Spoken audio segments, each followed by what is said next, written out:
Welcome to Presence Practice with Poonam and Parker. Hey, Poonam. Hey, Parker. Hello.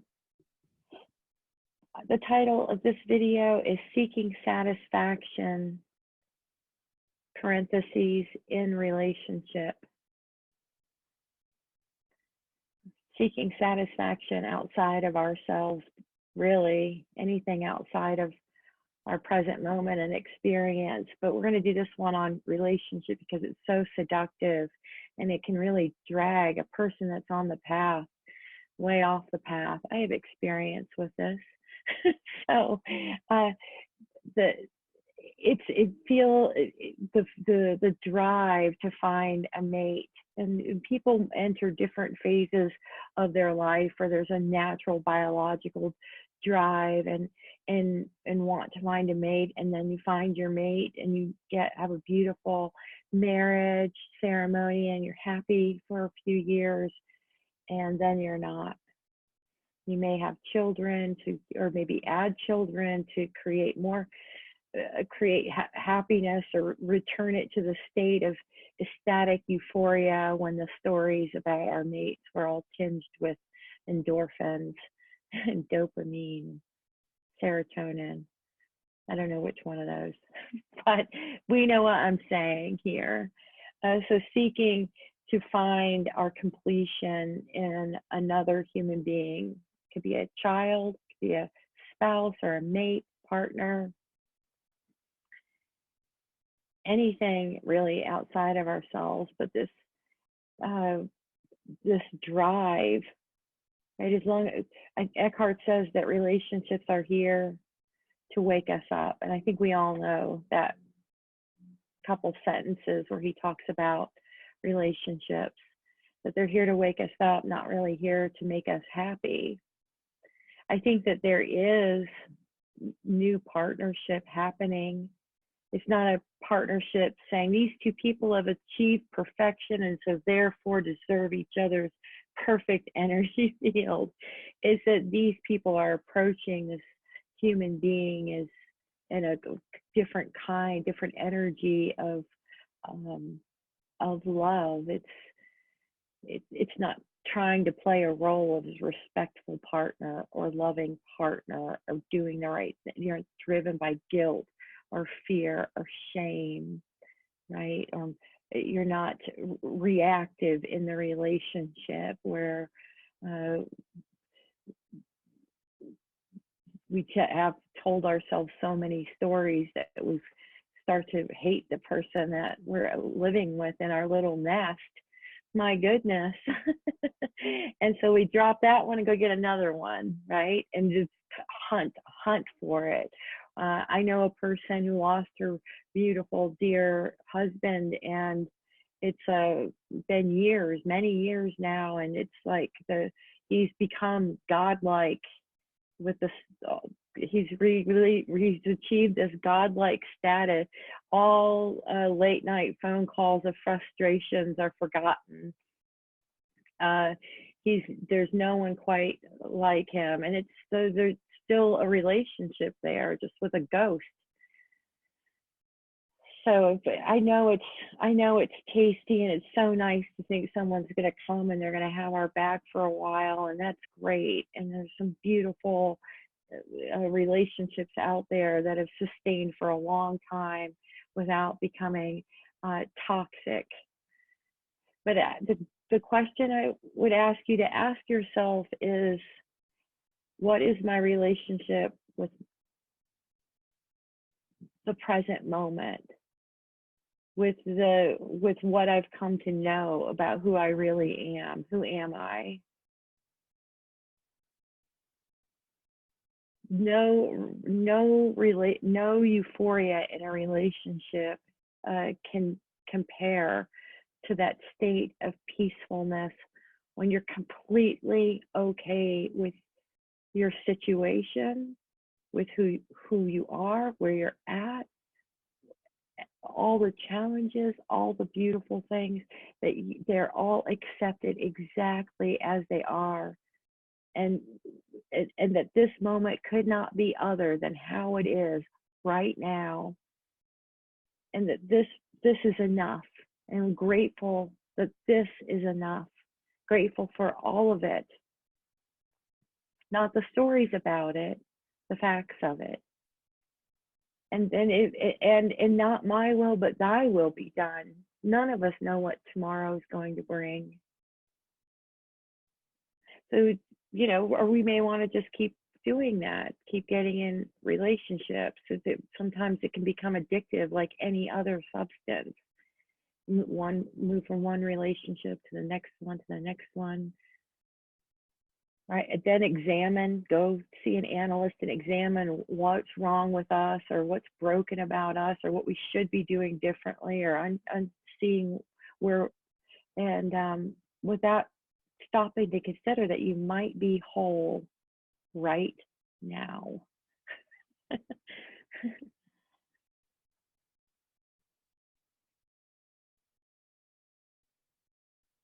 And everyone in their own, doing their own thing. Many people are learning a lot in relationships right now.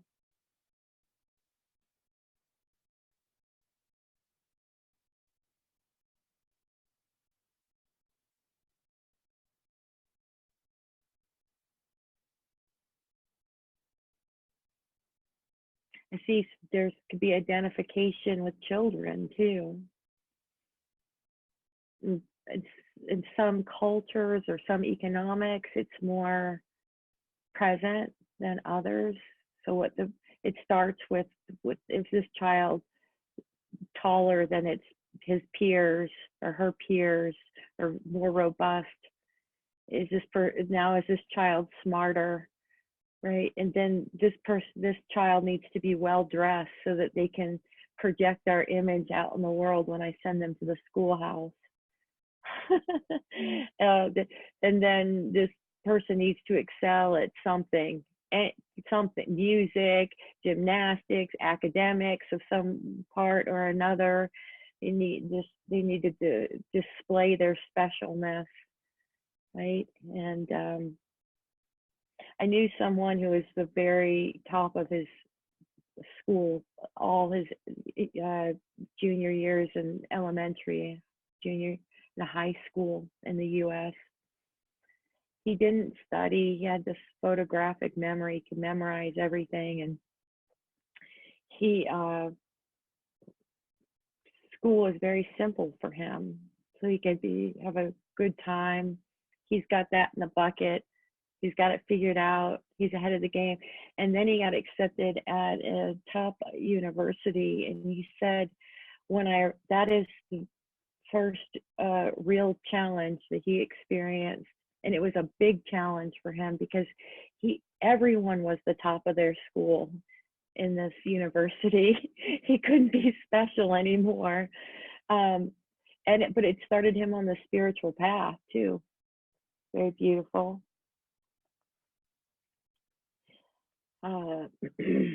So I've noticed since, this is something that just happened.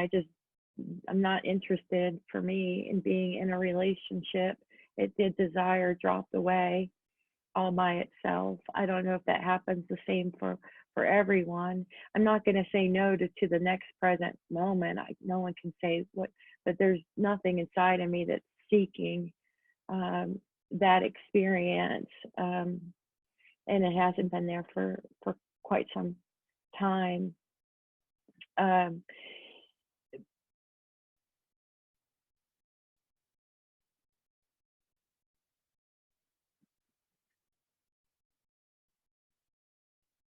I think that's it.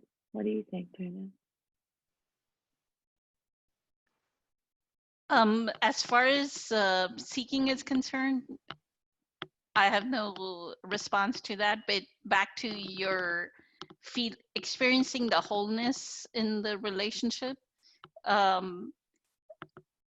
don't know what exact quote Eckhart talked about. Khalil Gibran wrote a quote that every relationship, something around, I'm paraphrasing, that there should be space in a relationship. Only when there is space in the relationship is it successful. So give your partner space is what Khalil Gibran says, and that's what Eckhart quotes in one of his talks. And I noticed that Eckhart and Kim, there was a story where Kim said that they lived in apartments across from each other, so they don't live together. They actually live. They give each other their space. Seems like, because she was saying that she was explaining the whole yin and yang, that he's hot natured, like he feels a lot of heat in his body, and in one summer she went searching in the apartment and found him sitting in the cellar because it's cool in the cellar. She has like hilarious stories about Eckhart Tolle.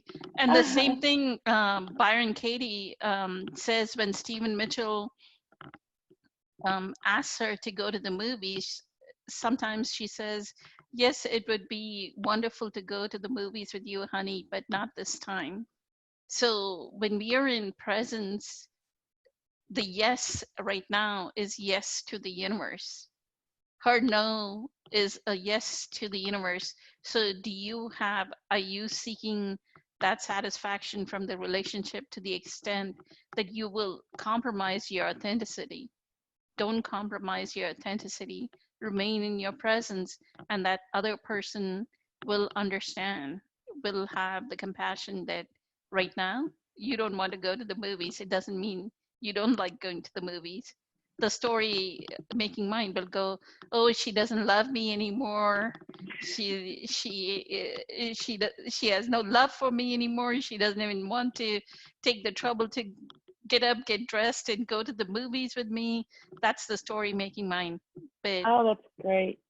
giving space, right? I love when Byron Katie said that Stephen Mitchell is okay, right? Like when she says, no, not at this time, honey. It's wonderful. And Byron Katie has a very practical way of how to speak words that are compassionate, but you remain in the high quality no that Eckhart says, right?